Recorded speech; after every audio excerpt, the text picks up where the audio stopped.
मुलांची प्लेग्राऊंड खायची वेळ आली का तुमच्यावरती? काय करतात देवेंद्र फडणवीस? आज तुम्ही मुलांचे प्लेग्राऊंड म्हणजे खेळायची आणि मनोरंजनासाठी राखीव ठेवलेल्या जागा घेताय. म्हणजे आमच्या शिवाजी पार्कला तुम्ही 5 स्टार हॉटेल बांधणार? इकडे एकनाथ शिंदे आणि देवेंद्र फडणवीस पार्टनरशिप मध्ये 5 स्टार हॉटेल बांधणार आहेत. प्रधानमंत्र्यांचं न खाऊंगा ना खाणे दूंगा हे धोरण महाराष्ट्रात लागू नाही असं दिसतंय. आणि दुसरा अत्यंत महत्वाचा विषय म्हणजे कशा पद्धतीनं अशा उद्योगांसाठी सरकार पायगड आहे. एकनाथ शिंदे डेप्युटी सीएम बरं का, यांनी जे नवीन धोरण काय इंटिग्रेटेड स्पोर्ट्स पॉलिसीच्या नावाखाली मुंबईसह महाराष्ट्रातली प्लेग्राऊंड मुलांना खेळण्यासाठी जे प्लेग्राऊंड आहेत त्या प्लेग्राऊंड मध्ये 30 ते 40% जागा बिल्डरांना देणार. Hotels, 5 star hotels, malls, clubs असे निर्माण करणार आणि मग त्यातून हजारो कोटी रुपये जमा करणार आणि ते परत आमदार खासदार विकत घ्यायला लावणार.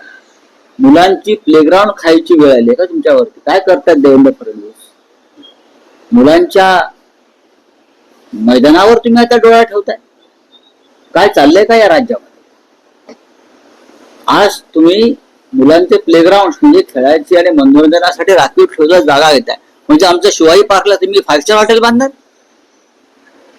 राज ठाकरेंच्या घरासमोर, वीर सावरकरांच्या स्मारकासमोर, बाळासाहेब ठाकरेंच्या स्मारकासमोर, जिथे संयुक्त महाराष्ट्राचं मूर्तमेढ रोवली त्या शिवतीर्थावरती सुद्धा प्लेग्राऊंडच आहे म्हटलं तर. मग तुम्ही एकनाथ शिंदे तिकडल्या 30% जागेवरती कोणत्या 5 स्टारच्या मालकाला कोण त्यांच्या तो ठाण्यातला आहे ना एक बिल्डर कोणते त्यांचा पार्टनर काय त्याचं नाव अशर लोढा यांना तुम्ही शिवतीर्थावरती 30% जागा 5 स्टार हॉटेल देणार आहेत. आझाद मैदान 5 स्टार हॉटेल बांधणार. परळचं कामगार मैदान, नरे पार्क, जांभुरी मैदान, इकडे एकनाथ शिंदे आणि देवेंद्र फडणवीस पार्टनरशिप मध्ये 5 स्टार हॉटेल बांधणार आहेत. कुपरेज मैदान, ठाण्याचं सेंट्रल मैदान, गावदेवी मैदान, काय सांगा ना. उद्या वानखेडे स्टेडियम मध्ये सुद्धा जागा जास्त आहे म्हणून 5 स्टार हॉटेल बांधतील. हो, त्याच्यामध्ये राज्याच्या मुख्यमंत्र्यांनी भूमिका स्पष्ट केली पाहिजे. नाहीतर या महाराष्ट्रातल्या मुलांना आणि पालकांना मैदान वाचवण्यासाठी तुम्हाला किती खायचं आहे, किती खाणार आहात तुम्ही आणि कुठे घेऊन जाणार आहात तुम्ही, कशा करता चाललंय सगळे. तुम्ही आता मुलांच्या मैदानापर्यंत आलेला प्लेग्राऊंड ही अत्यंत गंभीर गोष्ट आहे. प्रधानमंत्र्यांचं न खाऊंगा ना खाणे दूंगा हे धोरण महाराष्ट्रात लागू नाही असं दिसतंय.